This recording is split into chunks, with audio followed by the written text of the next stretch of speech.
प्यारी सूरत को किसी की नजर ना लगे। सिनेमा और संगीत में रुचि रखने वाला शायद ही कोई ऐसा व्यक्ति होगा जिसने इस गाने को नहीं सुना हो या जिसने इस गाने को सिनेमा के पर्दे पर नहीं देखा हो। घड़े को छुपा लो आंचल में, कहीं मेरी नजर ना लगे। फिल्म ससुराल के इस गाने ने अपने जमाने में धूम मचा दी थी और उस गाने के लिए मोहम्मद रफी को सर्वश्रेष्ठ गायक के लिए फिल्म फेयर अवार्ड भी मिला था।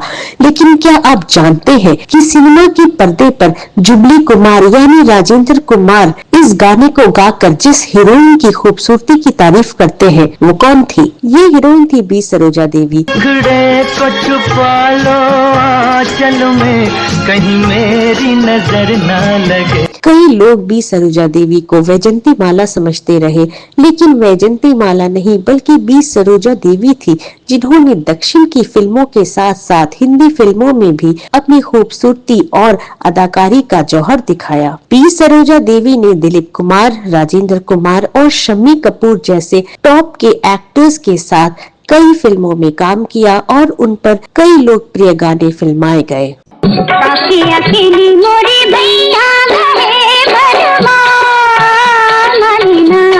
लेकिन ये लेजेंडरी एक्ट्रेस ने इस दुनिया को अलविदा कह दिया है। उनके निधन से फिल्म इंडस्ट्री में शोक की लहर दौड़ गई है। सरोजा देवी ने अपने 7 दशक के लंबे करियर में लगभग 200 से ज्यादा फिल्मों में काम किया, जिनमें हिंदी की कई फिल्में भी शामिल थी। देखो मौसम क्या बहार है, सारा आलम बेकरार है, ऐसे में क्यों जाने बहार हुस्न तेरा बेमिसाल। उन्होंने मूल रूप से तमिल, कन्नड़, तेलुगु फिल्मों में काम किया। वह 87 साल की थी। वह उम्र संबंधी दिक्कतों से गुजर रही थी। वह इसी सप्ताह सोमवार को बेंगलुरु में मलेवरम स्थित अपने निवास पर बेहोश पाई गई। उनके परिवार के सदस्यों ने तुरंत उन्हें पास के अस्पताल में भर्ती कराया। डॉक्टरों ने उनकी जांच के बाद उनके निधन की पुष्टि की। हम अपने चैनल के माध्यम से इस लेजेंडरी एक्ट्रेस के प्रति श्रद्धांजलि देते हैं। इस मौके पर हमारी सहयोगी स्तुति लेजेंडरी एक्ट्रेस बी सरोजा देवी के जीवन और उनकी फिल्मों के बारे में विस्तार से बता रही हैं।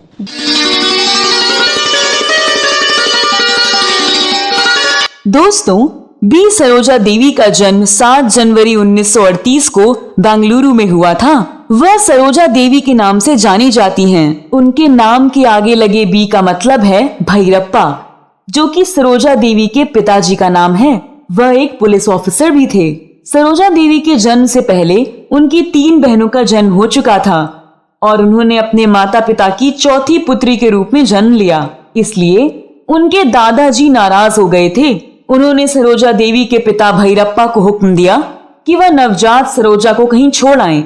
लेकिन सरोजा के पिताजी ने अपने पिता की बात नहीं मानी, बल्कि उन्होंने सरोजा को बहुत सारा प्यार दिया और जब सरोजा बड़ी हुई तो उन्हें नृत्य की तालीम देने को कहा।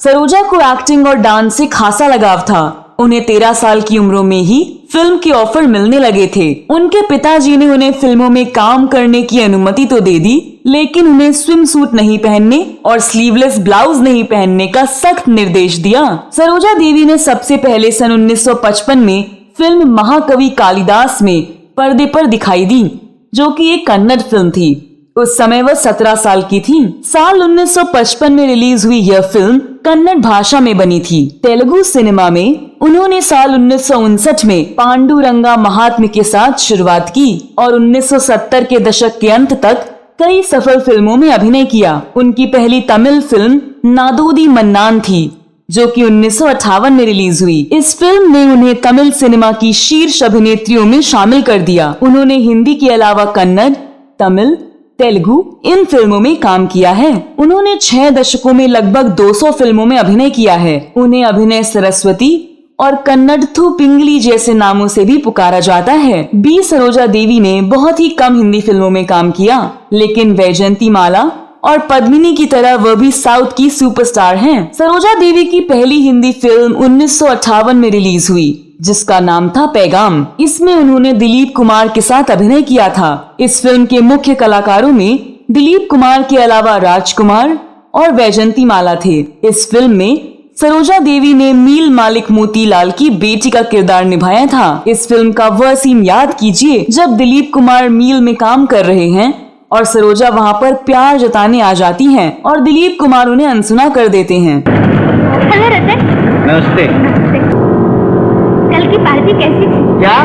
कल की पार्टी 1960 में सरोजा देवी की दूसरी हिंदी फिल्म आई ससुराल। इस फिल्म के हीरो थे राजेंद्र कुमार। यह फिल्म काफी सफल साबित हुई। इस फिल्म के गाने भी काफी लोकप्रिय हुए। राजेंद्र कुमार और सरोजा देवी पर फिल्माए गए ये गाने तो आपको याद ही होंगे। तेरी प्यारी प्यारी सूरत को किसी की नजर ना लगे, सबकी नजर से डरा करो, फूल से ज्यादा नाजुक। इस फिल्म का एक और गाना भी काफी लोकप्रिय हुआ, एक सवाल तुम करो। एक सवाल मैं करूं, एक सवाल तुम करो, एक सवाल मैं। फिल्म ससुराल के चश्मे बद्दूर गीत के लिए मोहम्मद रफी को उस साल का फिल्म फेयर अवार्ड भी मिला था। तो गालों पर मौसम की नजर ना लगे, चश्मे बद्दूर। साल 1961 में सरोजा देवी की एक फिल्म आई थी ओपेरा हाउस। इस फिल्म में सरोजा देवी के हीरो थे अजीत। फिल्म में संगीत चित्रगुप्त का था। इस फिल्म का लता मंगेशकर का गाया हुआ एक गाना काफी लोकप्रिय हुआ था, बलमा माने ना बैरी चुप ना रहे।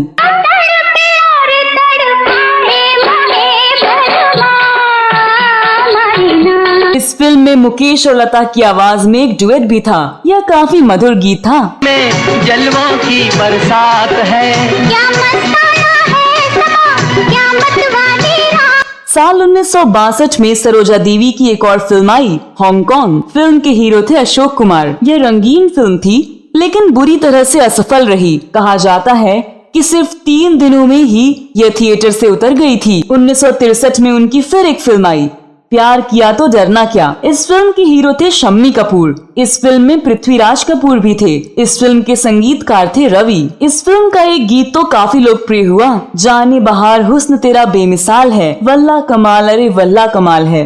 जाने बहार हुस्न तेरा बेमिसाल।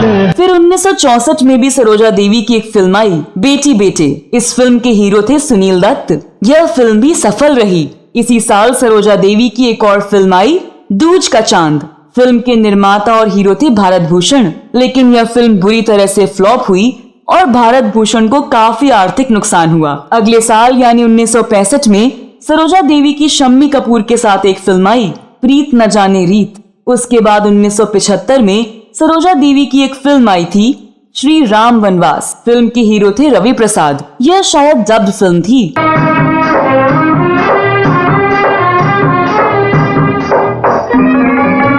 1976 में अपनी शादी के बाद भी वो लगातार अभिनय में सक्रिय रही। उन्होंने सन 1955 से 1984 तक लगातार 161 फिल्मों में हीरोइन के तौर पर काम किया, जो कि शायद एक वर्ल्ड रिकॉर्ड होगा। साल 1969 में सरोजा देवी को भारत का चौथा सर्वोच्च नागरिक सम्मान पद्मश्री और 1992 में तीसरा सर्वोच्च नागरिक पुरस्कार पद्म भूषण प्रदान किया गया। बैंगलोर विश्वविद्यालय से डॉक्टरेट की मानद उपाधि और तमिलनाडु से कलीम मणि पुरस्कार से भी इन्हें सम्मानित किया गया है। सरोजा देवी के पर्सनल लाइफ की बात करें तो उन्होंने 1976 में श्री हर्ष से शादी की थी, जो कि भारत इलेक्ट्रॉनिक लिमिटेड में इंजीनियर थे। शादी के बाद भी वो लगातार अभिनय में सक्रिय रही। उनकी कोई संतान नहीं थी और उन्होंने 2 बच्चों को गोद लिया, जिनका नाम उन्होंने इंदिरा और रामचंद्रन रखा। दोस्तों, ये थी बी सरोजा देवी के जीवन और उनकी अभिनय यात्रा के बारे में जानकारी। आज ये लेजेंडरी एक्ट्रेस हमारे बीच नहीं है, लेकिन उनकी फिल्में और उन पर फिल्माए गए सदाबहार गीत हमेशा हमारे यादों